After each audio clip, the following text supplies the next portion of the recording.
Welcome in, everyone, to the first live stream of the Hawk's Eye. And as you guys can guess, one of my guest hosts that'll be kind of frequently coming on the show is none other than Mookie Alexander. And we're going to break down the Seahawks' loss to the Packers in the preseason finale. We're going to touch on the takeaways that me and Mookie both had since we've had a game, I guess, Mookie, to digest this. And we'll do our last 53-man roster projection. So we'll get into all of that stuff right after this.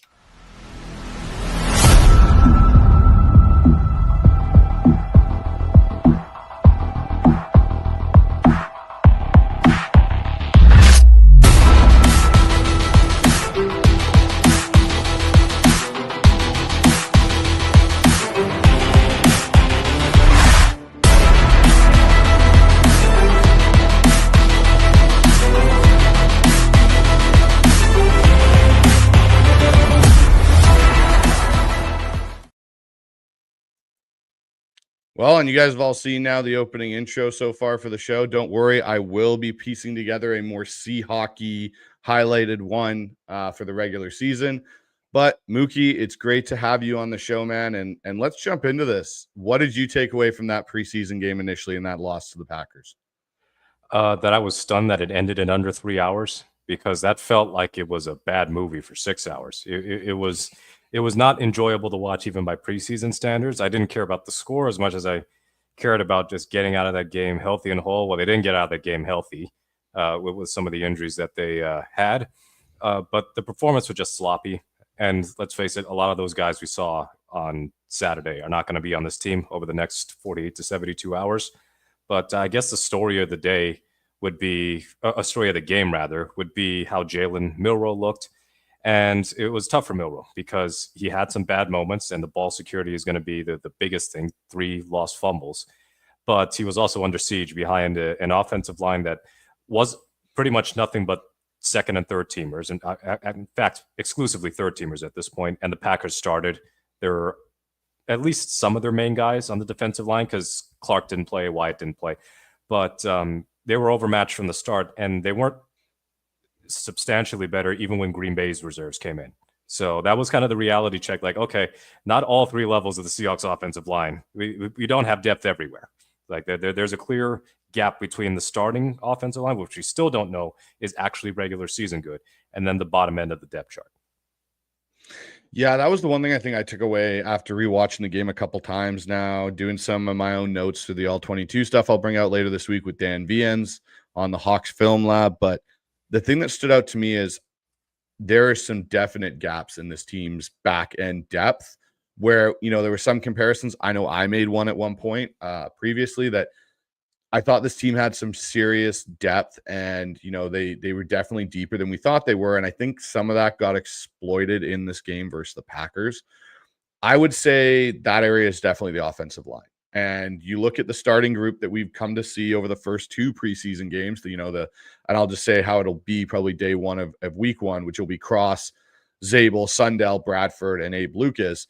That is a very good looking offensive line right now. But if you lose 1 or 2 of those pieces for a game, 2, 2, maybe 3 games, it looks like it could be pretty rocky. And I think an interesting point to that is, Bryce Coutts, one of the guys that I was high on in the draft process, he really struggled. I thought, Mike Jarrell really struggled in this game. I think the entirety of that group struggled in this game. And obviously Christian Haynes didn't play, and we found out later on why. It was due to a pec injury that seems to have been bothering him since we were at Seahawk Fest there. And, it makes me realize that the Dalton Reisner potential signing that could come is starting to make more and more sense in this group, and why Seattle's having him in on a visit, because I think they're looking at this going like, if we lose one of these guys, we have to be able to play somebody that can still play up to the level of what we currently have, or close enough to it that we're not taking a major step back. And man, there's some guys on this line, I'd say Lamea, Mike Jarrell, that I really think did not do themselves any, have any positive steps in this preseason because of the fact that they just didn't play well from what they did last year. And we saw some highlights from them last year and some good play, especially Lamea down the stretch there. But man, his pass protection in this preseason, not mentioning his run blocking, but his pass protection especially, that was really scary to watch. Yeah, it was. I think of it like a basketball team. Like you got your starting five, and then you got your next five, and then usually a good NBA team has got you can go 9, 10 deep, and you can like play your ninth guy off the bench, and he can be an effective player. The Seahawks, as I assume would be the case for most other NFL teams, they're really 6 or 7 deep. So that means Cross, no doubt. Zabel, he's a rookie. We'll see how he performs. But Cross, you got your starting five with Cross, Zabel, Sundell or Olawatimi. And at this point, it looks like it's Sundell, given the reporting on Saturday. And then you've got Bradford and then Lucas. So 6th and 7th are Josh Jones, because he can play either tackle position and he can play guard. And then Olawatimi or Sundell. So in this instance, we'll go Olawatimi as a backup center.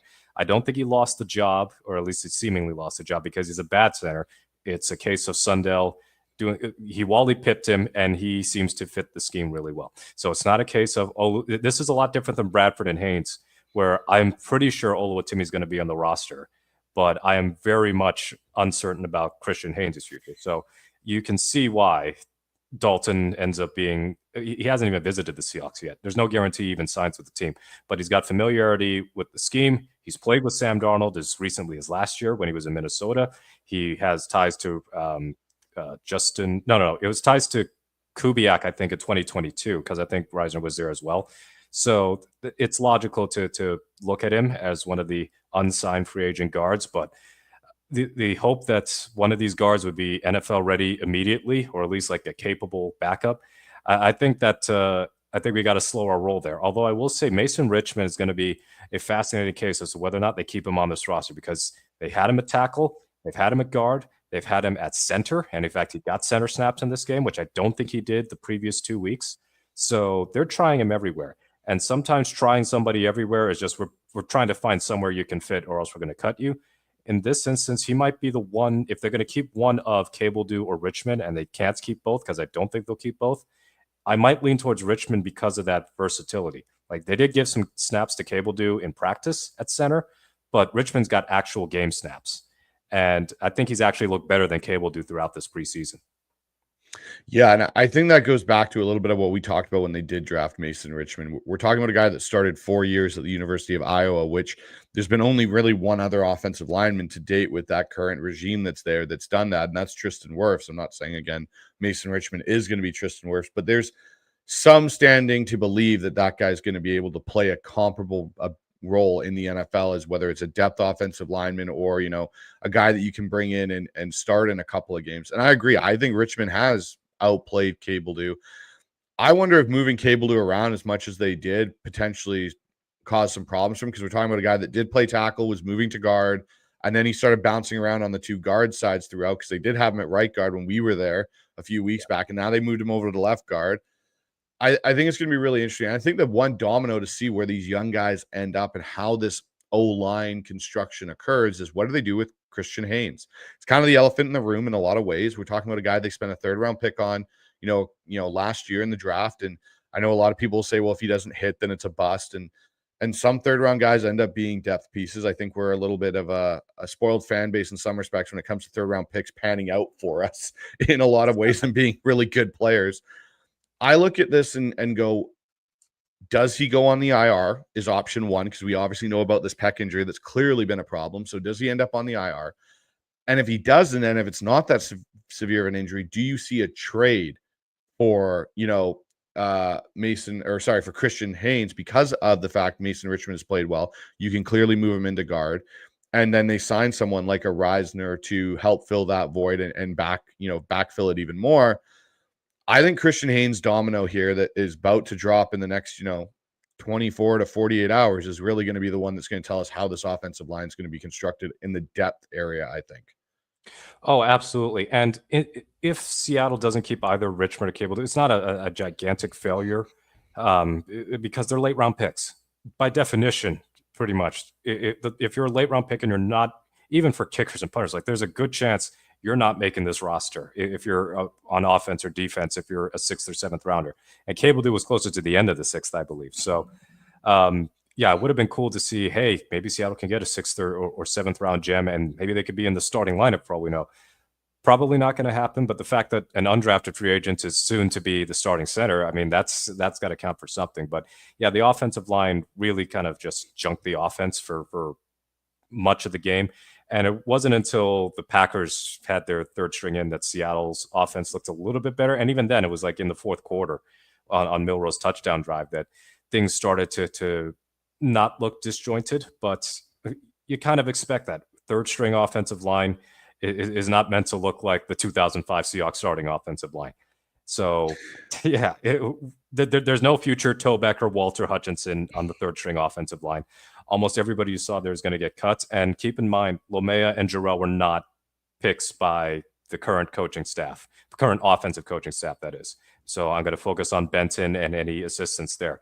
So if they see other people, even on the waiver wire, after cutdowns, like I could see, even if they don't take a veteran, could there be somebody that we don't know, because I'm not going to pretend I'm paying attention to everybody else in preseason, that they might keep their eye on and go, we want to claim that guy off of waivers or sign them and then have them be in the lineup. So, yeah, the game happened. It was a thing. I was more impressed by the defense's resolve, given the repeatedly terrible positions they were put in. And I tell you what, the third string defense actually played better against Green Bay's first team offense, or first-ish team offense. They still had a few guys missing, and Love being one of them, than the other way around. And I'm a little more comfortable with the linebacker situation now than I was a couple of weeks ago, almost entirely because of Patrick O'Connell. Patty O. Yeah, no, Patrick O'Connell really stepped up in that game. And Drake Thomas, I thought, did some nice things too. And he's going to be a guy, I think, now you're going to see the understanding of why. And I think Patrick O'Connell has really taken to Mike McDonald's coaching. And, you know, because we're talking about a guy that basically bounced around kind of on our practice squad for the last couple seasons. And the one thing Mike's known for, just like Pete was known for when he was in Seattle, Pete was known for DBs and being able to coach them up and take guys that are lower round picks and get them to elevate. You know, you're seeing Mike do this with a linebacker again, in the sense of taking, you know, Patrick O'Connell, who we all were like special teamer. But when I look at him, I say, yeah, if Tyrese Knight can't go week one, I'm okay with rolling out Patrick O'Connell and, you know, Ernest Jones out there. And I think O'Connell's going to do just fine playing in that scheme beside Ernest Jones. But Mookie, let's just move on to our takeaways. But before I say that, I see there's tons of people in the chat. There's tons of people viewing this, which is great. Guys, if you're new to the channel or new to this chat process, please just drop a like, subscribe. It doesn't take it takes less than a second to do. Help me grow this channel back to where it was when I was over at the Hawks Zone Rundown and get this going in the right direction. It means a lot to me, and it'll mean a lot to you guys when you guys start seeing some of the content that I'm going to bring out for you guys in the next week here or so. But Mookie, let's go to our takeaways. What was one of the biggest things that I would say stood out to you? And it can be either player, scheme, or even just general coaching. What was something that stood out to you? Okay, I'm going to assume the chat wants us to talk about Milroe, but we'll get to him a little later on. I assume Marquez Valdes-Scantling even playing virtually a strong chunk of the first half, not even virtually. He played 24 snaps or something like that. That's almost half the game. There were 54 snaps on offense by the Seahawks, including the no plays for penalties. So I know I haven't watched it, but Smith and Jigba was on Ryan Clark's podcast, and he mentioned he's excited to see Torrey Horton. And the clip cuts off before he kind of any indication that he says he's the third wide receiver or anything. But I think that MVS, even playing as deeply into the game as he did, is ominous. Like, are we shopping him for a conditional draft pick in 2026 or 2027? And the one thing that could actually keep MVS on the team, even temporarily, would be the severity of Jake Bobo's concussion. Because absent that, I think he would be gone. And even still, let's say he makes the team. We remember when Brandon Marshall was on this team in 2018, and eventually he became just an afterthought. He got released, and David Moore ended up being an important part of the offense for the rest of the season. Or even in 2012, Braylon Edwards, and these are, you know, much more accomplished receivers than MVS, but this was like a past his prime, Braylon Edwards in Russ's rookie season, and then he got cut in like December or something like that. And then that's when they called up Jermaine Kearse, and there might have been one other person. But so I don't anticipate MVS staying here for the whole season. So that's just one thing that caught my attention as far as him being in the game. Another thing would be the running back situation, because George Holani didn't play. And Holani not playing and he's not injured because there were no questions about him, I think he's got running back 3 locked up. And I obviously have to eat some. I will gladly eat crow because I thought, the fact that they drafted Martinez and then you still got McIntosh back when he was healthy, it's going to be hard for Holani to make the team because he didn't make it last year. He lost out to McIntosh. Well, Kenny Mack got hurt. And I thought, all right, Martinez is probably still going to be the better of the two backs between him and Holani. Holani, I think they trust him pass protection more. He's been a more effective runner, and he plays special teams in a more important role than Damian Martinez does. Martinez played like 4 special team snaps yesterday. And there was one play that kind of bugged me because I feel like every other running back on the depth chart ahead of him could have gotten that first down. It was the 3rd and 13 run from shotgun where he had to make one guy miss. And he's chopping his feet, and he can't really get enough forward momentum, so he can't power through the tackle. He gets basically almost like a double leg takedown.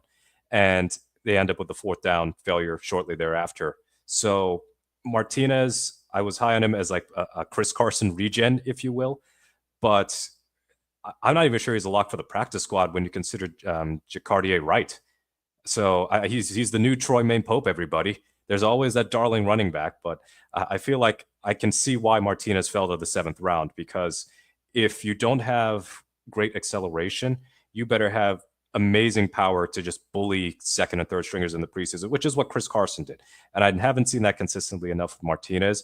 And I don't think they trust him in pass protection enough for him to be a really much of a factor on the offensive side of the ball. So I think Seattle ends up keeping 3 running backs, and that would be Walker, Charbonnet, and Holani.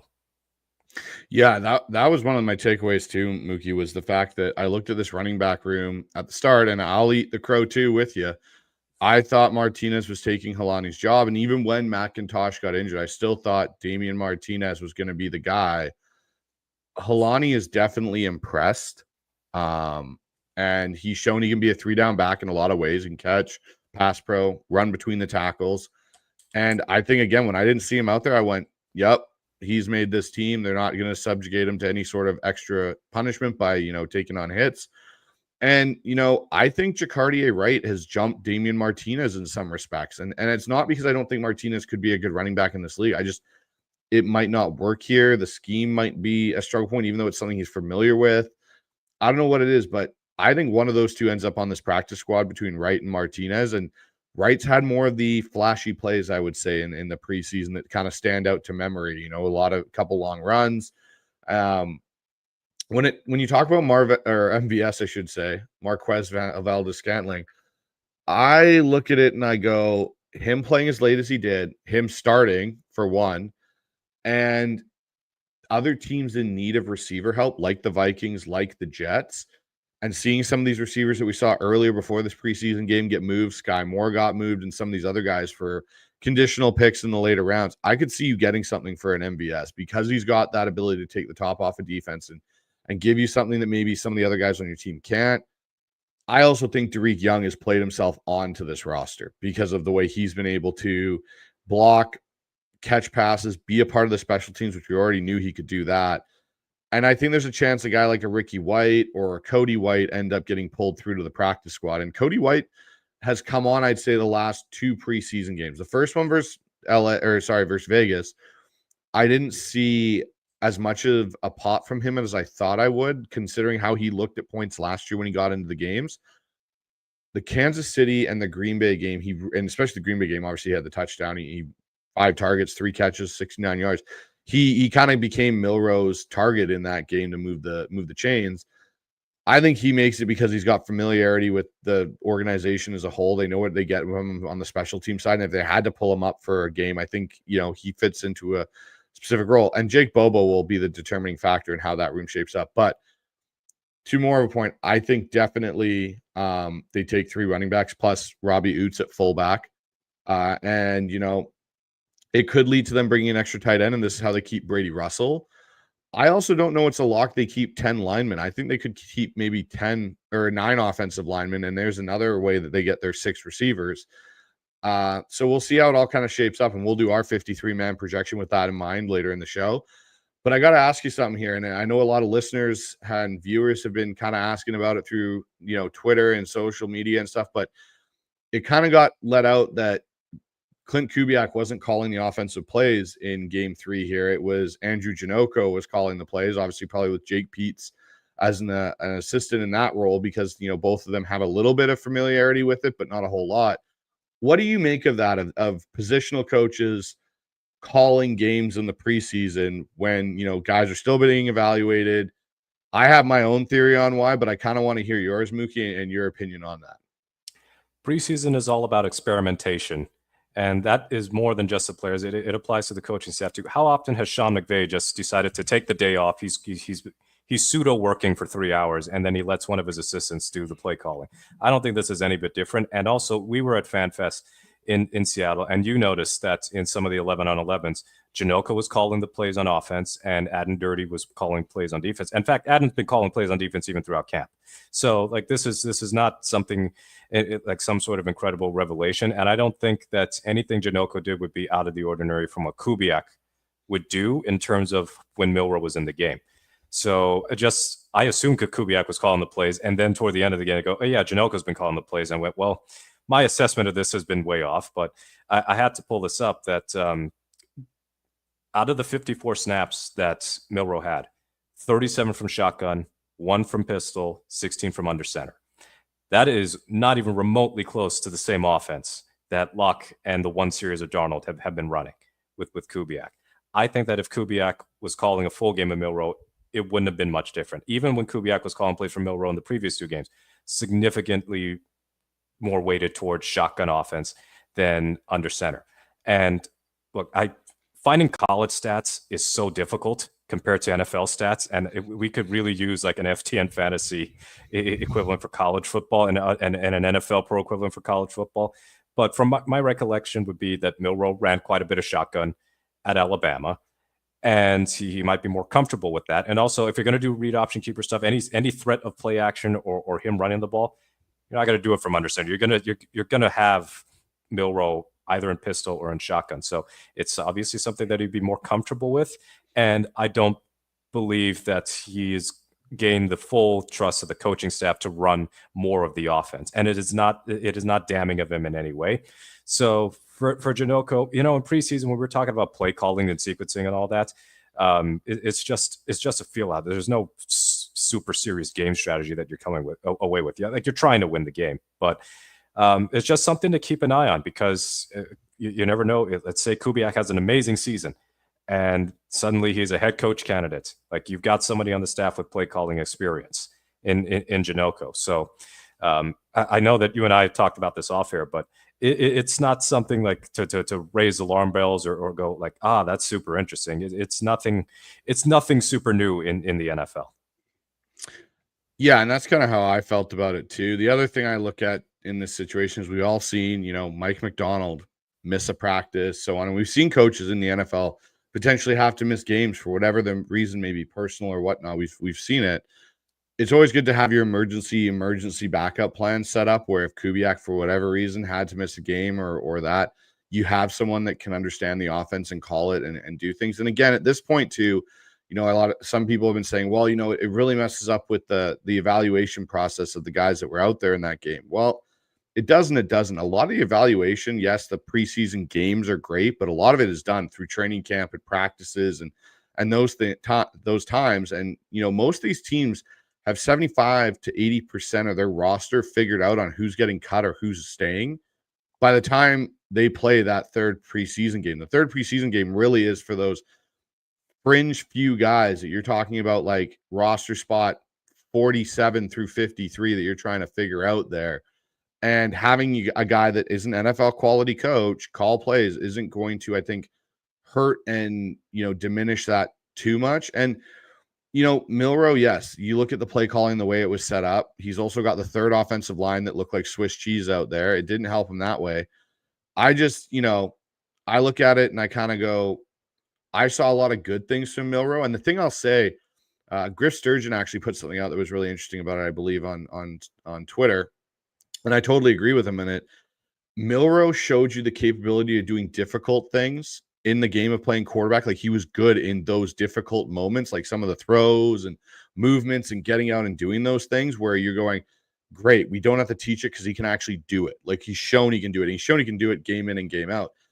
the thing for Milrow, and I think this is where the next 2 off seasons are going to be so key for him, is the consistency of the basic things getting easier for him. And that's the one thing I think we saw at points where he started to have issues with just some of the more basic things, and whether it's, identifying certain things, moving certain ways, completing certain throws, things that I don't think are going to be hard for him to fix. I don't think are going to be challenging for him to fix.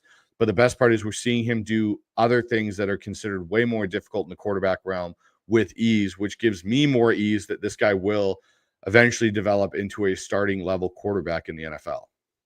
Yeah, we saw some of that at FanFest more than the practice, because at the practice at VMAC, I think he had more downs than ups, particularly the pick six, the jump passing, and all that kind of like panicking under pressure.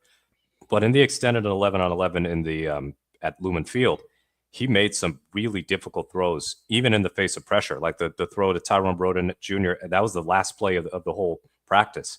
I thought, all right, that's something to keep in the bank, that he's got that touch and accuracy. It's there. It's just finding it at other parts of his game.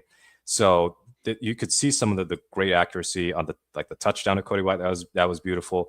The play action to MVS, I think it was an over route. I can't remember, but that wasn't 100% accurate. Maybe a slightly better ball so that he doesn't have to reach a little bit behind to get it. But it's a good process, good mechanics and everything. And then I also love the throw to on the run to Cody White, escaping pressure and then finding him on the sidelines. Like, there's some good things that Milrow did do.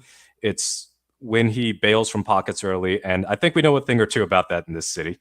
So, I mean, I feel like with Milrow, I believe that the coaching staff is looking toward 2026 with him. And Dan and Conroy, we got how many Dans do we have in the chat? My goodness. A lot of Dans, apparently. Yes, book them all, Dano. So with the thing with Milrow and the coaching staff, I believe that they are aiming for 2026 with him. So by that, I mean more offensive responsibility, more work with maybe the second team offense, or doing anything with the first team offense that isn't a sneak. So this whole offseason, and I want to emphasize this because I feel like we can juxtapose this to Russ. When Russ was here in May, sometime in mid-May, so rookie minicamp was already done, Pete Carroll flat out said that Wilson was going to compete for the starting quarterback job. They still had T-Jack, and they had already signed Matt Flynn. And then when July hit, they were splitting first team reps. Like, Jackson had some. Sometimes Matt Flynn was with the third team. Sometimes Russ was getting first team snaps. This is even before they played a preseason game. And then Flynn got hurt in preseason, but it was pretty clearly decided at that point that Russ was going to be the guy. Totally different thing with Jalen Milrow. I know they're both third-round picks, but Wilson was also a far more polished passer coming off an insanely efficient year at Wisconsin. It was just his height was the one thing that hurt his draft stock more than anything else. With Milrow, it's his performance against SEC competition and him not really ending the season on a great note. The Oklahoma game was an absolute killer. That's also hurt his draft stock, like some of the turnover issues, some of the inaccuracies, some of the bad sacks he took. So he was never going to be in a position to, you might just be QB1 right away unexpectedly. So while I would have loved to see Milrow get snaps with the second team at the very least, instead of nothing but third stringers, he's only been working, to our knowledge, at least with all the public practices and the practices the reporters have seen, he's only been working with the third string. So I think they've been trying to do two things here. The first side is focus on Darnold and Locke running this Kubiak scheme, what they predominantly intend to run. Because if something happens to Darnold, then Locke can just go in and run pretty much the same offense. And then with Milrow, is just work on the mechanics, the footwork, accuracy, just getting guys lined up, play calling. Well, not play calling, but you got what I mean. Just lining guys up, just operational things that Mike McDonald has already said regarding Milrow. So that takes time. So just because we don't see it behind the scenes doesn't mean that they're not failing Milrow in any way. And we could be wrong, and they're hurting Milrow's development, but I don't think they are.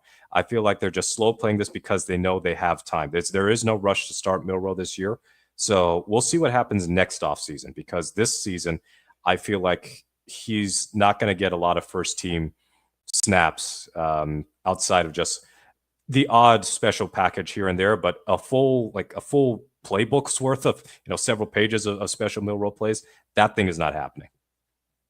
No, and the thing that's also I'll say this, one of the other takeaways I had from this game, even though again we're playing with third line and very very guys that basically aren't going to be on the roster in 24 to 48 hours, we were still able to run for 130 yards and average 5.4 yards a carry for 24 yards behind again, and I'll say it, Swiss cheese looking offensive line with a bunch of holes in it. That's still a very positive thing to speak to the scheme that they've now instilled in this offense here to run the football and the way that they're doing it, which is a good sign going when we get our starting group back in there in 2 weeks here when we take on the 49ers. Mookie, the one thing I'm going to talk about, and I think it deserves its own title because to me, it still scares me and I'm getting really, really concerned. Is this special teams unit in trouble already? Like, is Jay Harbaugh coaching for his job throughout this season and may be on the hot seat when it comes to the midway point? Like, we heard about the rumors with Ryan Grubb, and I get there's more of a relationship there for Mike McDonald with Jay dating back to Michigan and the Harbaugh family as a whole. But man, this unit here it's not looking good. But outside of Michael Dixon doing what he does punting wise, it's not looking good. Yeah, if it's Dixon and then Myers, like that's those are, well, Dixon's a given. Myers, we need to make sure that odd year Myers doesn't reemerge. And we saw some shakiness in camp, but he didn't miss any kicks in preseason. He had one kick blocked. I'm more concerned about the return game and the coverage unit. So the coverage units had issues in the Raiders and Chiefs games. And then this game, Jake Bobo ends up getting laid out trying to field a short punt and colliding it into Tyler Hall. So my problem with that is Bobo even returning multiple punts in this game. So it's not like Jake Bobo is a non-starter as a punter. He actually had a decent punt return the first time. And we saw Bobo get some return work at training camp. So I figured that Bobo would be like the safe pair of hands, fair catch guy. Maybe he gets 5-10 yards here and there. Take what the special teams coverage unit gives you. But if he is so important to your offense, to your run blocking, to your red zone offense, he should have been done after one punt return. Like, okay, if he wants to stay out and get some offensive reps, fine. But we saw Cody White have a huge punt return in the fourth quarter. And my immediate reaction was there was nothing stopping them from having Cody White return the overwhelming majority of those punts. And Demarion Williams ended up muffing a punt and then regathering it, but it killed Seattle's field position, and they ended up having to punt it right back. So I'm hoping that Bobo is all right and that we did a little bit too much. Fans are always asking for more Bobo. Well, that's not what I meant. That's not what we meant as far as more Bobo. Like punt return Bobo, we're not going to see that in the regular season because I think that's going to be Horton's job or somebody else's. But that was going to be a disaster anyway, because if Bobo did not run up and field that punt, that was going to be a muff because it was going to hit Tyler Hall, who got blocked into the ball. And we saw that happen several times last season between D. Williams and literally anybody else. So that's just been a continuation of Harbaugh's special teams group. I got a bone to pick with the referees. I don't understand how they call that a fumble on Bobo, because I thought he caught it, had full possession, and then as he's down and unconscious, then the ball gets loose, and then the Packers fall on it. But I didn't think he muffed it at all. But that's neither here nor there. The thing that I know people were worried about is that a legal play? The fact that he got run into by Hall. Yes, you can block the return team, a member of the return team, into the returner, whether it's a fair catch or not, and it will not be interference. If you, as a member of the kicking team, run into the returner, then it becomes interference. So that's a totally legal play, nothing dirty about it, just highly unfortunate. And Tyler Hall had a knee injury, but yeah, Jay Harbaugh is very much on my radar for this season, because I think that Kubiak, barring some unbelievable disaster, is fine. We know Mike McDonald should be fine, dirty fine, but Harbaugh, the coverage units and the return game better be baseline competent, or else I think he's going to be in hot water. Well, the thing for me, Mookie, and those are all amazing points and kind of took my thunder away in a lot of ways. I look at this and I go, I don't want to see our special teams cost us games like they have in the past, winnable games, because of the fact that sorry about this. Ugh, just had a small issue there with the mic, but Yeah, no, I don't want him to cost us games. You remember 2017 when we had Blair Walsh as our kicker and we lost 2 games because we couldn't hit field goals from inside the 30-yard line. And we've had games in the past that have been, field position games where we're losing them because we're giving up these massive returns. It's something, and there's no excuse in my opinion now for Jay Harbaugh due to the fact that we're talking about a guy that, yeah, last year I'll give him, the break, late to the, party of coming from college to the NFL. All these new return rules were put in place for kickoff and kickoff returns. You've now had a full off season to adjust. You've had a full off season to see what the successful units did in the NFL and start to implement some of that process into what you're doing. And the fact that we're still seeing a lot of the same issues poke up in our special teams is very, very concerning. And in the preseason, we're talking about, the division we're playing in isn't going to be some cakewalk where every divisional game is going to be just a blowout for, the team that we're playing or that we play. It's going to come down to key, 5 key plays in the game, and you can't have 3 of them be miscues on your special teams unit, giving the other team advantageous field position. So I think he's really in some more than just warm water. I think it's starting to bubble a little bit, and it needs to get corrected rather quickly. I still think they should have kept Larry Izzo. I thought he was a great special teams coach. And, you look at what he's gone off and done. He still has some of the top special teams units in the NFL. And I think that was probably a misguided move by this organization is kind of not keeping him around. Like, you kept Carl Scott. I would have done everything to keep Larry Izzo here as a special teams coordinator. And I think it's something that maybe, gets changed throughout the season. I don't know if Jay Harbaugh makes it through the season if this unit, doesn't start picking up its end of the bargain here, Mookie. But I was going to say one key kind of trivia point. The last guy named Williams that returned punts in Seattle that we didn't have fumble concerns with, Jimmy Williams, was a great punt returner for that. And we never had concerns with him back there. Yeah, forget D. Williams, forget Demarion. D. Williams was out playing corner for the Giants the other night, and then Demarion Williams, who might be an interesting practice squad player on defense, but as far as a returner, that was another bobble. And Cole makes a good point. The players on special teams aren't set, and that is fair. When you get to basically, the third stringers did not cover themselves in glory to justify being on the roster for special teams reasons. So I am going to be keen to see what happens after the 53 is set, who will be primarily on special teams or just be a key special teams contributor. I think that is going to be an important thing in determining guys like 45 through 53, some of the bubble guys, like, for example, Cody White or Ty Okada or Jarek Reed. So, and any one of those guys, they might sneak in because of their value as special teams players. Most of the reason why we think Brady Russell makes this roster is because of his special teams ability. And we've seen the Seahawks have issues with special teams in the tail end of the Brian Schneider years. In fact, a lot of the end of the Brian Schneider years, and then all of last year with Jay Harbaugh. So hopefully they get cleaned up, because part of why Seattle's offense struggled too last year, to not put it all on Ryan Grubb, Seattle's average starting field position was near the bottom of the league, and a lot of that had to do with bad returners and just unable to make good decisions with the ball and just not blocking properly on returns. So just all that to keep in mind. Those are kind of like the little things, the hidden yards that can win or lose you football games, as opposed to, say, the 2010 Seahawks, where Leon Washington, that was year one of Brian Schneider, was so instrumental. He won the Chargers game. He got 2 kick returns single-handedly. Pretty much single-handedly won it. And then even in 2013, guys like Golden Tate, had a huge punt return against Tampa Bay that helped them in their comeback win.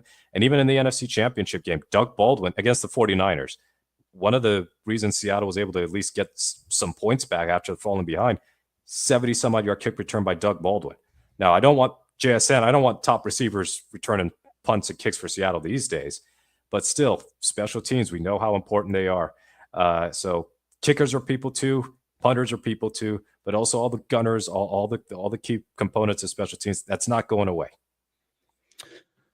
Well, with that being said, Mookie, why don't we do our final 53-man roster projection here and kind of go through this and see how it kind of, shapes up based on what we talked about so far and what we've seen through the preseason. And guys, don't worry, we are going to do an extensive Q&A period Me and Mookie are going to be here, answer all your guys' questions. And I noticed we're almost up to 500 people viewing this, which is absolutely amazing. I cannot thank you guys enough for the support.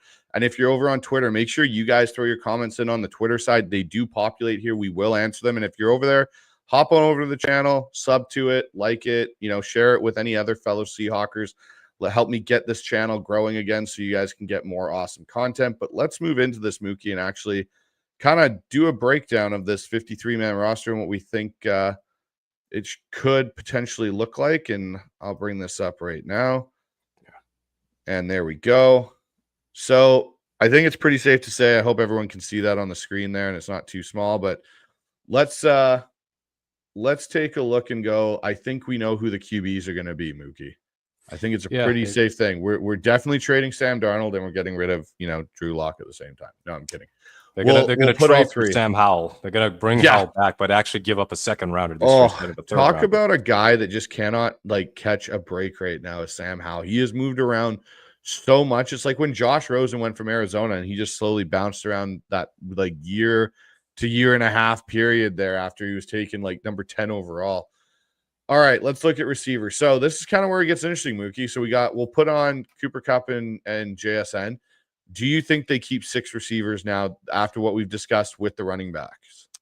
I think they could keep 6 receivers, but the 6th guy would be predominantly a gunner or a return man. So we can add Horton in there because unless Horton's fractured his ankle, they're not telling us about it.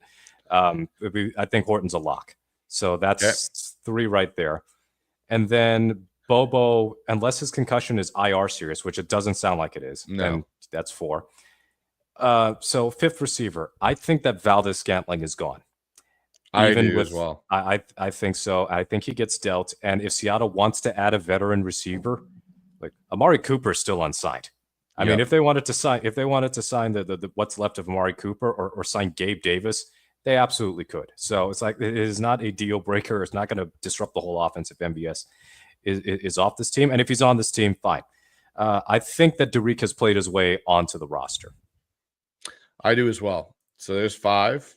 Yeah, that's another one where I was dead wrong. I thought Ricky White was going to get that job easily, but Ricky has not flashed much on special teams, even to level of Cody White. So I'm wondering about Steven Sims because he was in the mock. I don't know if I don't think he makes the roster, but he's listed number 1 on the depth chart for kick and punt returns. He was at the joint scrimmage with the Packers on Thursday, and then he didn't play Saturday. So he hasn't had any preseason action, in real game stuff. So I'm just confused as to whether or not they're going to keep Sims. If they don't keep him, I think he's had enough vested veteran years that they can just cut practice squad if necessary. In which case, I would lean Cody White over Steven Sims.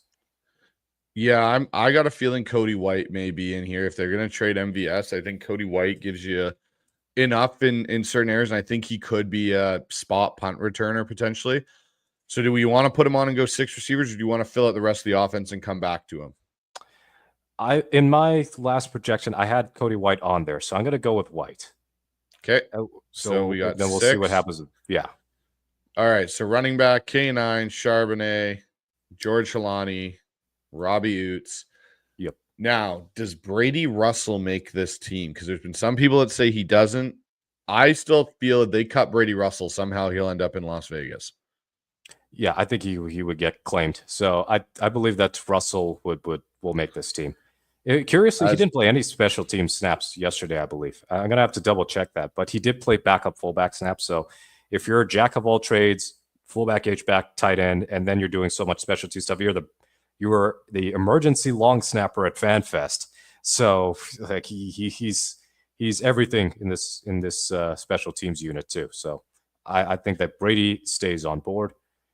Okay. And I think they've listed him more as a tight end now than he is a fullback, but he is kind of the backup fullback. I will say for the listeners out there, if you guys want to use this roster simulation, it's done by the German Seahawkers.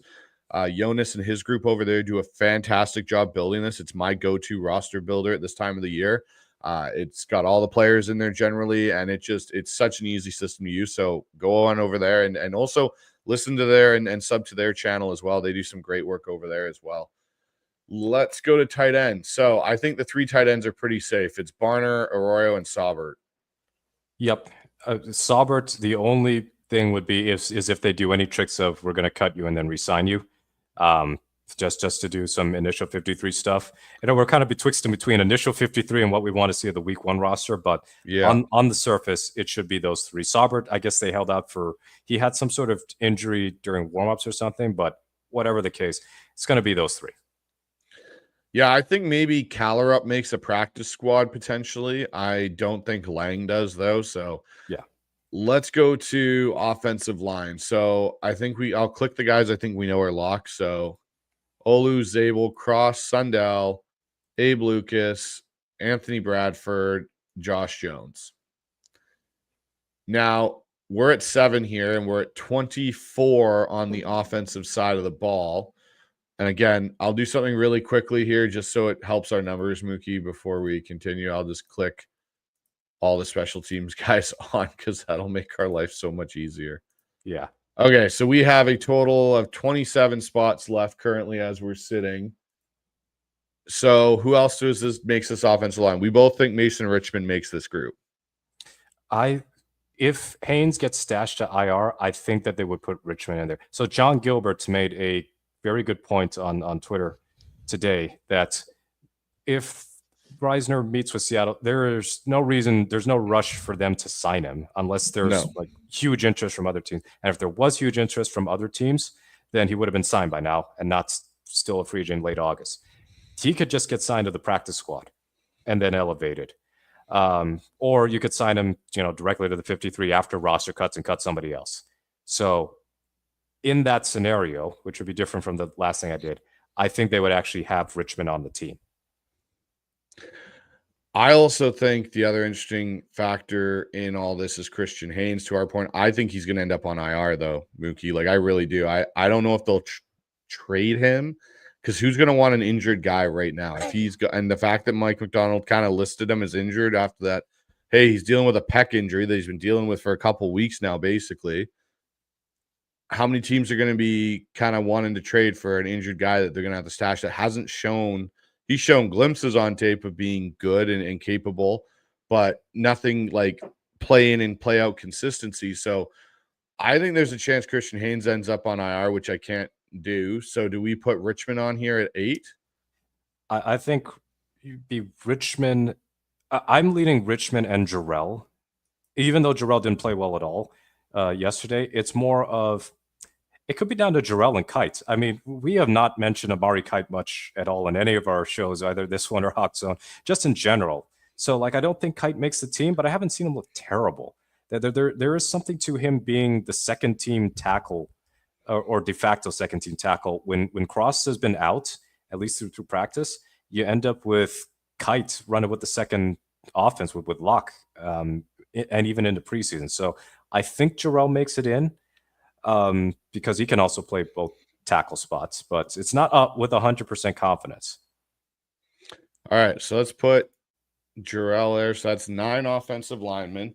Yeah. We've got 4 tight ends. Theoretically, Brady Russell should fit under in there. 4 backs, 6 receivers, 3 quarterbacks. So we have used 26 of the available spots on the offensive side. So shall we take a look at defense and see what we get left with?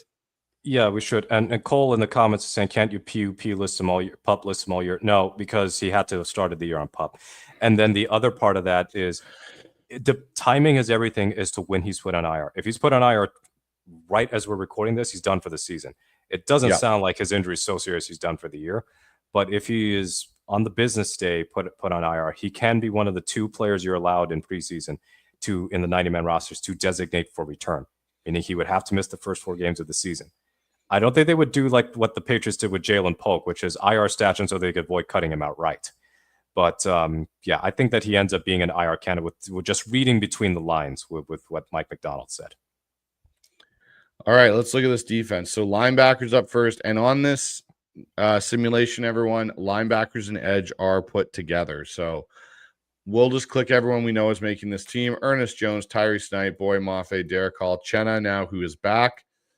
And I would say, who am I missing here? Oh, well, they don't have DeMarcus Lawrence listed here, but he's listed as on DL. So I know he's listed as a DL, unfortunately. Okay, so we both kind of agree Patrick O'Connell has probably played his way onto this roster. Yeah, I think he's going to be there, and then Drake Thomas would be as well, because Josh Ross just has done nothing. So I mean, Nothing. he's had surgery and then didn't play at all yesterday. So The only other one that I would throw in there maybe is Tyreek Smith. I thought he's had a pretty good preseason, honestly. And I yeah, could see him being a depth piece. And I think they're going to maybe try and sneak Connor O'Toole through to the practice squad. yeah. And one guy we're forgetting is Jared Ivey. I think Ivy is going to make this team as more of he is nominally easier for me to say listed as an edge. I don't think that he'll be playing much edge if he plays He'll at be a all. 3-tech or Yeah, something like that, 5-tech on the D line there. So okay, so we'll put him on. He's not a linebacker, we'll put him on. So let's go corner. Witherspoon, Reek Wallen, Josh Jobe. I think Shaq's made this team. I don't think he's done anything, even in the games he's played, to not warrant him being on the team. yeah. And I would say Nehemiah Pritchett's the other corner I think makes this team. I only think they take 5 this year. Yeah, and then obviously this is a little dated because Alexander is long gone for the team, but as is Cam Alexander. But Demarion Williams, I think, practice squad, and then John Charles straight up didn't play the whole preseason. He was hurt early in camp and then just didn't play. So Pritchett makes this team. Shaq was kind of a little bit rough around the edges yesterday, but it sounded like he had a lot of successful plays in the joint scrimmage. So and we couldn't see it. The only stuff that got filmed were carefully curated highlights from the Seahawks and Packers, and then the Packers fans who were filming the fights.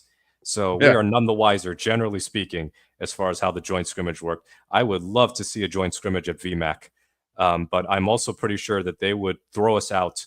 They would like catapult us out of Renton if we were caught filming anything. Oh man, we would be marked men for life, Mookie. Yes. All right, let's look at the safety group here. So we got Julian Love, Nick Emenward, Kobe Bryant. I'm going to make my case here. I think Ty Okada makes this team. This is a matter of whether they keep 4 or 5 safeties, because Finley's on IR, so his season's over.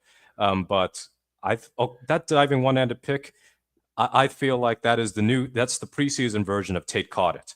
It's like, did it hit the ground?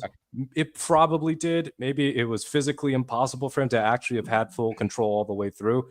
But rule of cool, number 1 play on SportsCenter last night, that was a cool interception. So I think Okada, and you mentioned this like way back when, that Okada's got a real shot to make this roster. And he played every snap yesterday. He was the only guy on defense who played 100% of the snaps. Now, some of that is they don't exactly have a lot of safeties who warrant that, but I think Okada might make it. He's got the familiarity. He's been on this team for 3 seasons now, but they called him up last year when I forgot who was out. It might have been Artie Burns who was on IR, so they had to call somebody up. And Okada was in there mostly for special teams. So I think Okada makes it. It's just whether or not DeAnthony Bell also makes it. I think they both make it, and I think Jarek Reed goes to the practice squad. And the reason I say that is Mike McDonald has talked so glowingly about Ty Okada for the last 2 seasons, basically, now that he's been here, this past offseason and last year. And the other thing I'll say about Okada that I found myself watching in the preseason was, how often is he caught out of position, and what do they have him doing back there? Is he just a kind of towards the line of scrimmage box, or is he more or less communicating and calling things out back there? I found him doing more of that in a lot of the footage I've watched, is him calling out, playing that free role, being more the communicator back there. And if you really look at this, but you take Nick Emenwari and realize Nick Emenwari is really going to be a nickel in the box player this year. And then you really only have Julian Levis and Kobe Bryant as true safeties that are going to be back there in that defense. That's why I think DeAnthony Bell and Ty Okada both make it, because I feel Emenwari is going to play more of that will backer, that nickel role, or predator role, and be more around the box and under 10 yards. I don't think we're going to see Nick Emenwari dropping deep back into the deep third or quarter of the field. So that's why I think Ty Okada and DeAnthony Bell both make this team. Yeah, and then you end up with 10 defensive backs. So they had 9 to end last season. So is it a little overkill to have 10 defensive backs? I don't know. I don't see, I haven't looked at the other rosters and their initial 53s historically to see if that matters. But Mike McDonald, as I wrote up last night, is the type of guy, I think he strikes me as somebody who really likes to do diabolical things with his defensive backs. So, Big Cat, Murphy, Reed, those are locks. Lawrence is a lock. So Hankins is actually on the NFI list, or he's either on NFI Yeah. or he's on an injured list. So you can't cut him. So I think he ends up just being on the injured list to start the regular season, and then it's kind of all bets are off in terms of whether he actually stays. Whenever he's ready to return. But we were talking about guys who weren't playing and how likely it is that they've made the team. Brandon Peely not playing, that tells me he's made the team because they were playing Singleton and Thomas like a ton and Campbell a bit. So I think did Bohanna play? I didn't really see him out there. Bohanna did play. So I think it's going to be tough because when you're talking about nose tackles, how much are you going to rotate the true nose tackles on a team? I think Bohanna may just get stashed on the practice squad. So Dan Conroy's asking how many we got. We have 52. We have 52. One more spot. There can only Riley be Mills. one. Yeah, Riley Mills is going to end up starting the season on, I think, what would it be, Mookie, for him to return? It's non-football injury list because even though it came through football, because he's a rookie and it happened in college, it's an NFI versus POP. So it's just for semantics. Either way is the same result. He's going to have to miss the first 4 weeks. So I look at this and go, do you keep Mike Morris or are you keeping J.R. Singleton? Because J.R. Singleton had a pretty good preseason, in my opinion. Yeah. And don't forget, Morris didn't play because of a head injury. Might have been something that happened on Thursday. So I think they're going to keep Morris, but Singleton would be a practice squad candidate for sure. But again, when it's the preseason, the coaches are pretty much default a lot more vague with injuries, and they're not obligated to be specific about how long people are going to be out. So Morris might make this team for now. I do not put it, and John just said in the comments, I don't put it past Seattle to like move on from Morris if they view that, no matter how many times no matter how often he looks good in camp, like in actual preseason games, and can they trust him to do regular season snaps? Is he going to be part of their longer term roster compared to Riley Mills, whom I believe has got better upside once he's healthy, and also has got a more defined role. Whereas Morris kind of just moving from like big edge to 3-tech and all that. I don't think he's got a standout regular season quality compared to what he does in the preseason. Agreed. So are we comfortable? We're at 53. Are we comfortable with this? We took 26 on offense, 24 on defense, and our 3 special teamers. Yeah, I think that's and Curtis, what's up, Curtis? Man, we're having all the Seahawks content creators show up. Yeah, NFI means Mills might not accrue a year towards free agency. Needs to be active roster for 6 games to accrue. So Darrell Taylor situation. Yeah, it is a Darrell Taylor situation, and maybe that's also like ground set to keep him on NFI and then he'd be restricted. So Curtis dropping the knowledge there. But yeah, I am comfortable with this roster in part because that's basically what I had in mind when I did it last night. But the only difference was I had Richmond off the team and that they would sign a veteran. But now that I think about it, I think Richmond will make the team, and that if they sign a veteran, it's going to be later on in the week. So just a reminder to everybody, initial 53 could change as soon as like the next day, because that's just how football works. And we have to also keep in mind, Seattle could do waiver claims too. Like they could get guys. I don't think they claimed anybody or did they claim Josh Ross last season? Or they might have claimed him in the middle of the season. I think they claimed him in the middle of the season. So, but just so everyone looks over, we'll go from top to bottom one more time before we take it off the screen. We've got Sam Darnold, Jalen Milroe, Drew Lock. We got 5 backs: Ken Walker, Zach Charbonnet, George Halani, Robbie Utes, Brady Russell. We've got 6 receivers: JSN, Cooper Kupp, Torrey Horton, Jake Bobo, Tariq Young, and Cody White making this roster. Tight end, we've got AJ Barner, Elijah Arroyo, Eric Saubert. Offensive line, we've got Olu, we've got Gray Zabel, we've got Cross, Jalen Sundell, Abe Lucas, Anthony Bradford, Josh Jones, Mason Richmond, Michael Jarrell. And on the defensive side of things, Ernest Jones, Tyrese Knight, Boy Mafe, Derek Hall, Chenna, Pat O'Connell, Drake Thomas, Jared Ivey. I almost said Derek Thomas. That would have been a revelation to have Derek Thomas on our team. Man. Cornerback, we've got Devin Witherspoon, Wolin, Joe, Griffin, Pritchett. Safeties where we added 5: Julian Love, Nick Emenward, Kobe Bryant, Ty Okada, and DeAnthony Bell. And that D line, as you see in the bottom, we've got Leonard Williams, Byron Murphy, Jaron Reed, DeMarcus Lawrence, Brandon Peely, and Mike Morris making this team. We already know the specialists. They're a lock. It's Stoll, Dixon, and Myers, unless Stoll is still injured and they keep going with who they've got currently in the lineup. So, Mookie, overall, after doing that exercise, how confident do you feel if that was the team we rolled out week 1 versus the San Francisco 49ers? I'd feel good about it, especially given how many people the 49ers continue to miss. Like I just saw that Jacob Cowing re-aggravated his hamstring injury, so he's gone for possibly 6 weeks. And they're talking about one side of Kyle Shanahan saying Juwan Jennings should be ready for week 1, and then David Lombardi. I don't know. Take 49ers beat reporters are a bit of an adventure. And by 49ers beat reporters, I mean 2. So one of them, David Lombardi, saying that they could just start Jennings on IR, in which case it would be Ricky Pearsall, wide receiver 1. And then everything else is just a grab bag of outcomes because DeMarcus Robinson suspended. They're traded for Sky Moore. But I think that Seattle's roster at the top should be good, and in some positions great. But in terms of just depth, not every position is as deep as we thought. And there's some positions like linebacker where there may be a little bit less reason to be worried, especially the way O'Connell looked in preseason. Cornerback depth is actually where I'm a little bit more concerned, because like if Job takes a step back, what does Shaq have? Can Pritchett carry over his preseason play into the regular season? So all things considered, I'm fine with how this roster looks. And of course, we'll be wrong with some of these because there's a lot more that goes on. The rubric that we have is not going to be the same rubric that coaches have. So there's a whole lot going into it that makes us just, we're doing this for fun, but I think that we're going to be mostly right in terms of who's on this team. Well, last year, I believe me and Ryan, when we did it on the Hawks Zone, we were pretty close. I think we were only off by 2 players last year. Yeah, and I guess John was saying the 49ers are a walking ER at this point. That is true.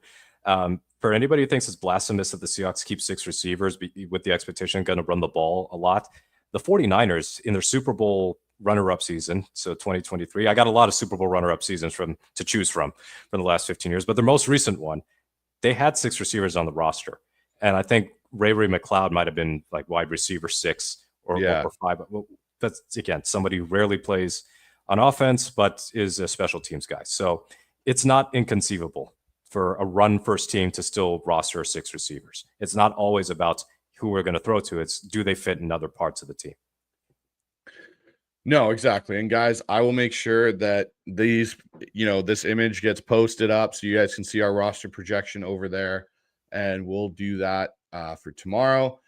But Mookie, with that being said, we did our roster and our 53-man breakdown. So let's get into some of these questions. We've had listeners in here. We almost have 636. We do right now. Let's do some viewer Q&A here. And I just realized I missed a whole bunch of comments while doing that, about 74 of them. So this is going to be a lot of fun. But let's start from the top here. Some of the ones.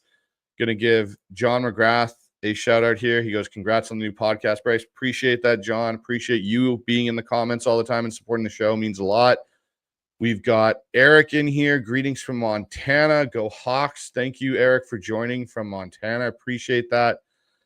And he's got a comment here about me and Dan. He goes, is it just me or do Bryce and Dan seem to have a genuine connection that makes their collaboration special? No, honestly, Eric, it's a pleasure to work with Dan Viens anytime. And I'm really excited about the Hawks Film Lab weekly show that me and Dan are going to be doing throughout the season.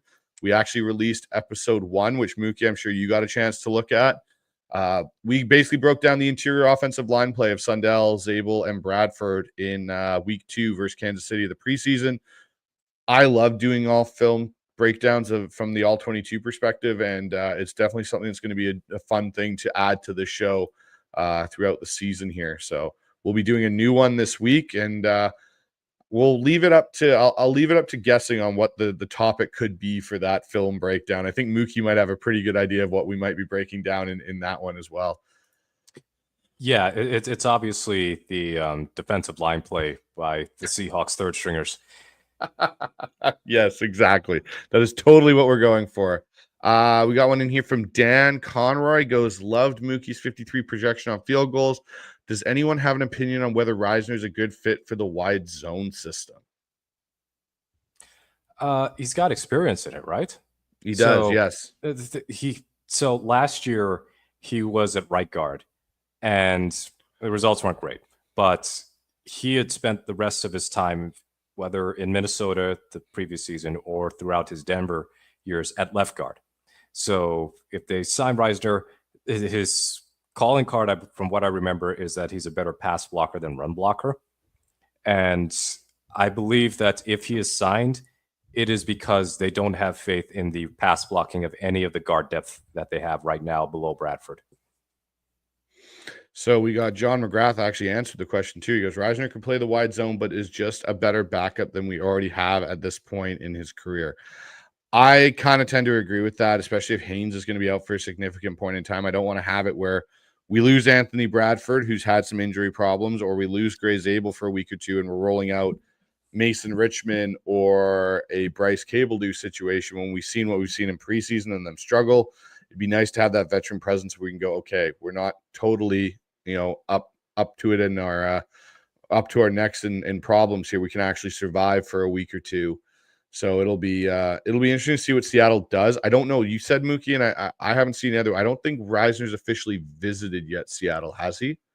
No, because I look at the transaction wire every day, and he hasn't visited yet. He's only visited, to my recollection, Cincinnati, or he visited some other team. I don't remember New Orleans or Cincinnati, but there were 3 teams on that list, and Seattle was one of them, and he hasn't visited Seattle yet, or at least not officially. So maybe it's planned for this week. But isn't it funny how quickly things can change? From a few months ago, we're going, man, if Anthony Bradford starts, we might as well just start reading the last rites to Sam Darnold too.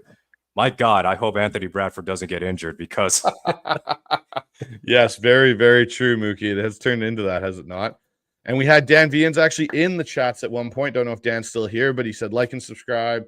Let's get the channel back up to where Hawk Zone was. Appreciate the support, Dan. And yeah, guys, if you haven't already, just jump on over. It takes all of 30 seconds to like and subscribe to this channel. Help me get it back to where it was. Amy Holmes is in here, and Amy's going to be monitoring the chat for me along with Ian Victor to just make sure things stay on point when it comes to discussion topics. So I appreciate that from you, Amy. She goes, Greg Bell noting that Milroe was likely being set up to see how he reacted to adversity. That's an interesting kind of point from Greg because, Milroe had some adversity at Alabama, especially with DeBoer last year, coming off the year he had with Saban. But I think that's an interesting way of looking at things from a perspective of let's see how this rookie actually handles that. I think that he's headstrong enough that he doesn't get too up or too down. He had his fair share of less than stellar games against with Alabama last season, and he could bounce back. And he got briefly benched by Saban in 2023. I think it was after the Texas game, and they might have been playing South Florida or wherever. And he bounced back from that, and they made it all the way to the national championship semifinals, or the college football playoff semifinals, if I want to be 100% accurate. So it's I don't have any doubts about his mental toughness whatsoever. So let's look at Dan Conroy's here. He comes in with Josh Jones looked very good and can play both right and left tackle. Yeah, I have no issue with Josh Jones from watching him this preseason, even in training camp when we were there. He looks like a much more stable swing tackle for us than we've had the last few years from Stone Forsythe, Mike Jarrell last year, and obviously we did have George Fant for a small period in time, but really we didn't get to see much of George Fant last year. I'm much more comfortable with our swing tackle position than I probably have been in the last 3 to 4 seasons in Seattle. Mm-hmm. Yeah, because the last couple of years it's been Forsythe and Jake Curran or some other people whose names I'm forgetting at this moment. But Josh Jones is a veteran, and he's not ancient. I don't want to conflate the two, but he's I think a reasonably good backup, and that's all you can ask for. Kind of like Gary Gilliam in Seattle was a good backup. Not Michael Bowie. Like Michael Bowie was not a good backup, but Gary Gilliam was like a functional backup whenever Okung or I think Giacomini got hurt. So I think that's the best case scenario, that they found a good swing tackle who can also play guard in a pinch. Another name I'm going to throw out there just because you wanted to throw Michael Bowie out there at me, Mookie, is Alvin Bailey.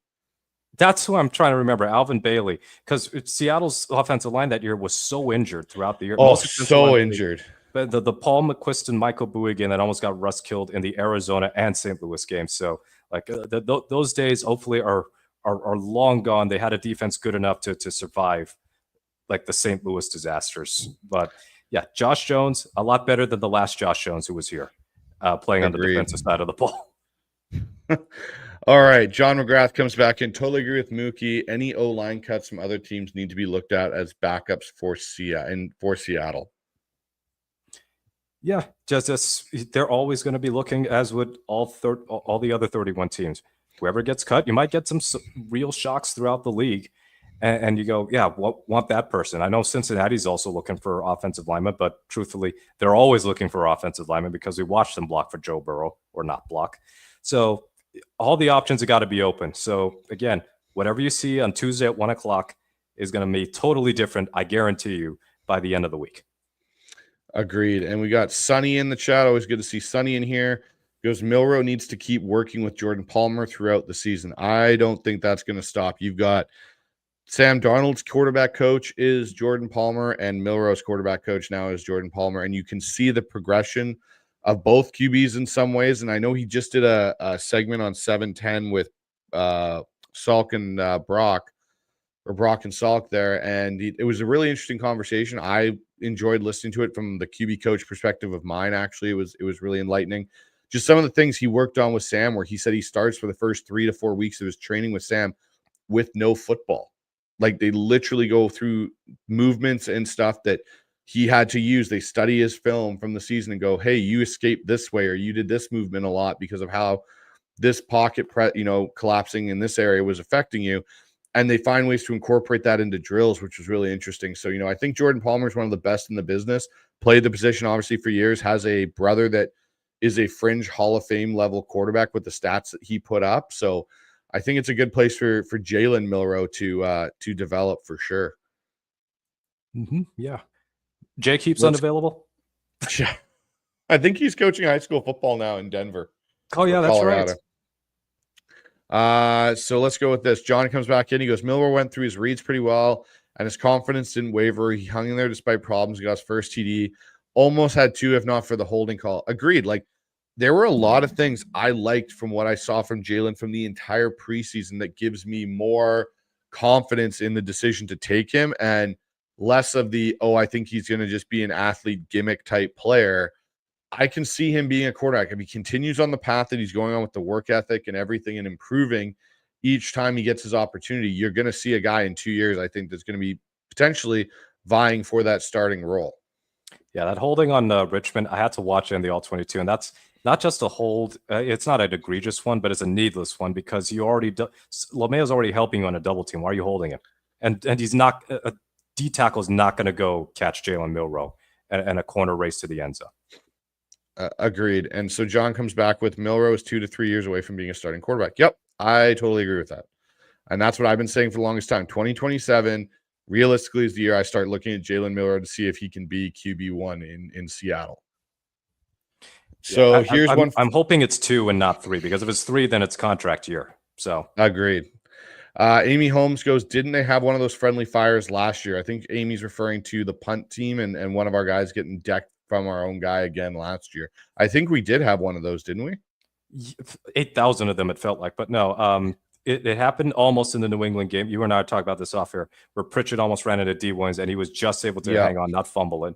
And then one where Witherspoon and Williams did have a minor collision, and it should have been a muff punt against Williams, but they did not have the right angle in the Prime Video broadcast to overturn the call, because it would have been a 49ers recovery. So it's happened a few times. And also, way back in 2022, Tyler Lockett was still returning punts.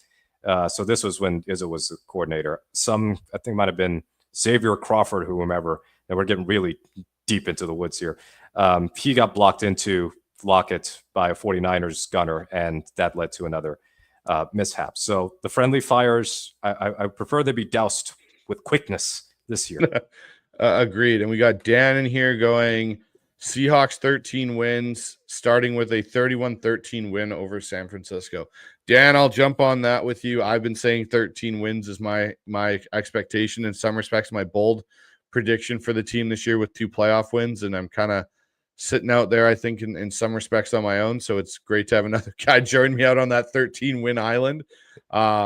So it'll be, I think this team, if they put it all together, Mookie, can be a real threat in this conference, because this conference, in my opinion, is so wide open, especially our division alone. The conference has been wide open for years too, because, okay, the 49ers have made it a few times and the Eagles have made it a few times. But after that, we have had way more than half the conference make at least the conference championship game of the last, 15 seasons. So there is no New England with Brady, Kansas City equivalent, or Baltimore or Buffalo always being at least in the divisional round. That doesn't really exist in the NFC. So it's anybody's conference, even with Philly as the defending champs. And there's John calling me out for my prediction, which is great. I swear, John's going to hold me to this for the rest of the year, which is fine by me. I will stand there, and if it ends up coming true, I will make sure to collect my receipts from people that doubted it. But I will definitely stand out there on that island alone. So John comes back in with another one for both of us, Mookie. Do either of you think Nwosu was active to maybe be used as trade bait with the likes of MVS, Haynes, or Mafe for someone like Hendrickson or Parsons? Well, I think Nwosu is active because he actually passed things and decided they wanted to get him up and going, because I think they want him to play as soon as possible. I don't know if it's for a trade purpose, because I think a lot of teams right now would say he has no real substantial trade value because he hasn't played enough. Mookie, what are your thoughts?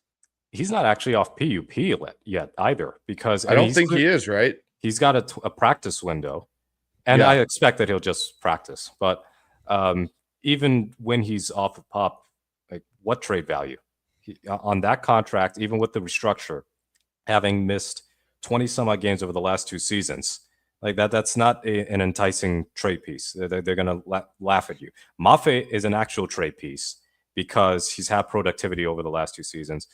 MVS would be a bottom of the barrel draft compensation trade piece. And then Haynes, again, we're talking conditional pick or basically a late day three pick for Haynes if he gets dealt, because you're talking about a 3rd round pick who didn't win the starting job last year. Even when the starter got hurt, he didn't beat out the guy who is odds on to get cut this year. So when you add those together, I don't think that Haynes has got much trade value either. Basically, they are almost like throwaway pieces in a trade when I'm talking about MVS and Haynes, if it's something larger. I don't think the Bengals or Cowboys rather are going, oh my God, you've thrown in Christian Haynes too? Sold. All that, and I could do away with the 3 first-round picks, but we got Christian Haynes as part of it. That's just the sweetener. That's the icing on the cake. So, no. Nwosu is going to be on the field, as Jan Chu noted. Hi, Dan. I think this is your first time in the chat. Nwosu is, I think, still going to be of value to this team. Some of the comments we got in the Field Goals Twitter last week when he got cleared to practice is last Sunday. It's just he's not getting injured on purpose. And even before 2023, he missed only 3 or 4 games with the Chargers and then his first year at Seattle. He was really good in 2022, and he was an important part of an otherwise bad defense. So I think that Nwosu, as long as he is as healthy as can be, is going to be an important part of this Seahawks defense, and he's not going to have as much responsibility because Mafe's gotten better, Hall's gotten better, and now you add Tank Lawrence. So give Jenna a chance. Yeah, give him a chance. He'll be a rotational guy, but I think he'll have his impact there. Curtis Allen, our favorite salary cap specialist, I should favorite say. Sap? Favorite sap. Yeah, exactly. Second to Warren. Exactly. Comes in with the only one NFL team had 2 tight ends that logged 60% or more of the snaps last year. The Saints under Kubiak. He goes, expect a lot of snaps for Barner and Arroyo, and to a lesser extent, Saubert.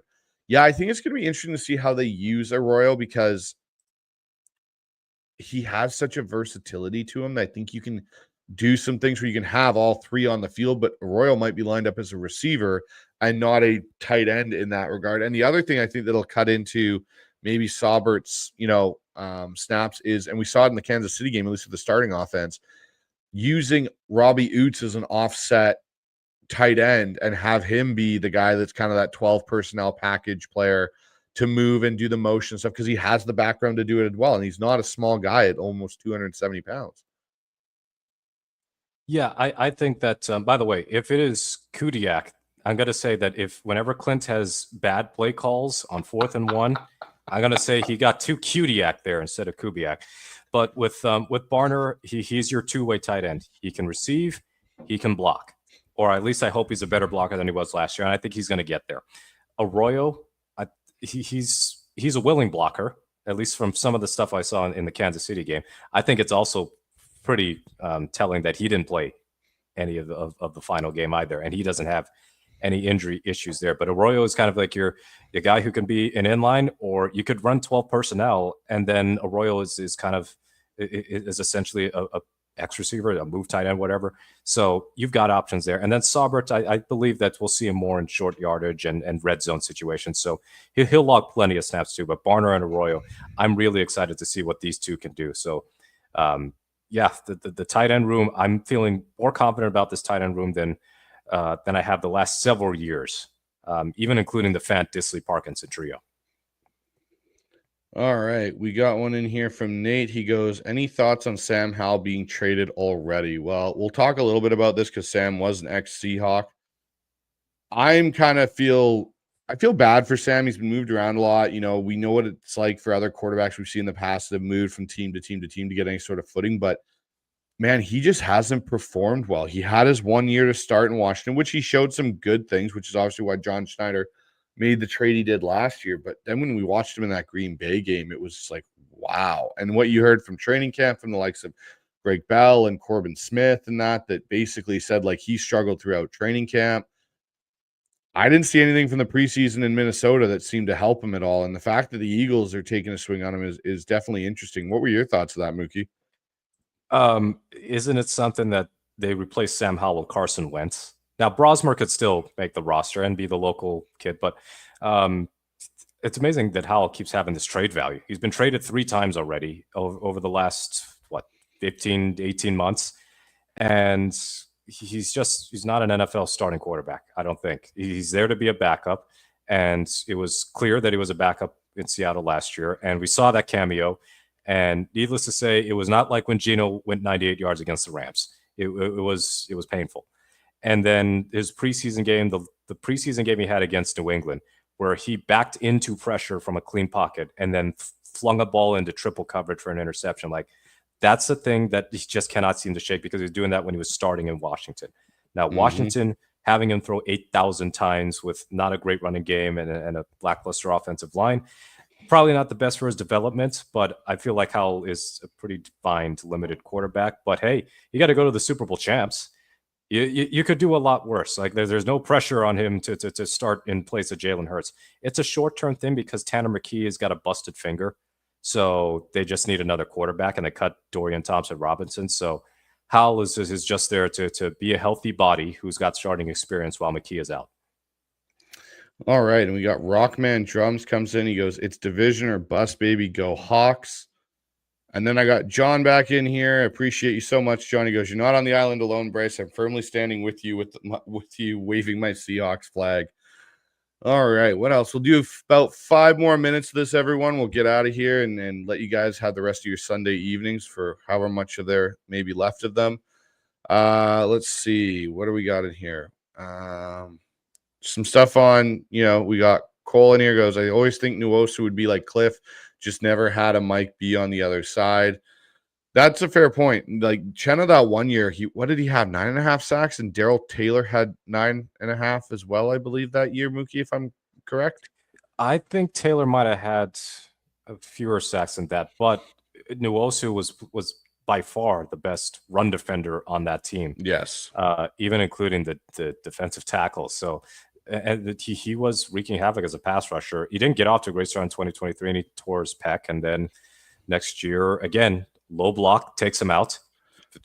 So should have been penalized, or I think it was penalized, but whatever, it happened. And then he comes back and he has a quad injury. So just an unfortunate series of events.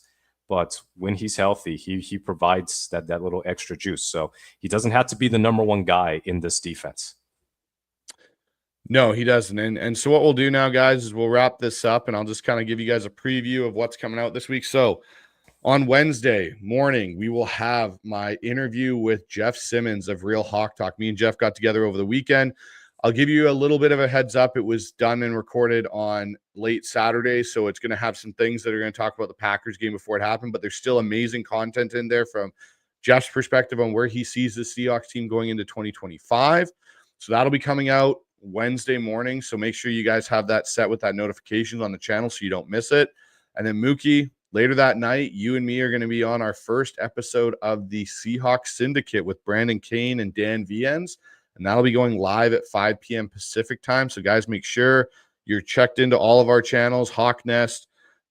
You are over on Field Goals, and you guys are checking out Field Goals as well. And make sure you follow the feed over there, and Dan at Seahawks Forever. And then here on the Hawk side with me, sub up to all of them. Make sure that you've got all the notifications clicked on so you don't miss it. I believe Dan's hosting the first one on Seahawks Forever, but it will be streamed to all the channels, guys. So wherever you like getting your content from, you can watch it there. It'll be a pretty good conversation because we'll have the practice squad hopefully by then, Mookie. Yeah, if it's Wednesday at 5, we know that the initial 53 will have been set. And then at 12:01, after the waiver claims, or sorry, 9, I think it's 9 a.m., after all the waiver stuff is done and teams can just form their practice squad, we should have most of it set because we always know that the journalists are pretty on top of things. So we'll have a reasonably good grasp of the practice squad, if not the full set.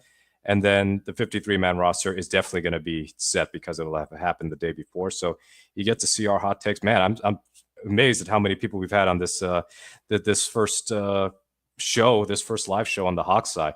So, I mean, I imagine we're going to have a lot of people tuning in on Wednesday because everybody's going to want takes, and more takes following the Seahawks' big roster decisions. Who wants to be mad that this person got let go or this person made the roster?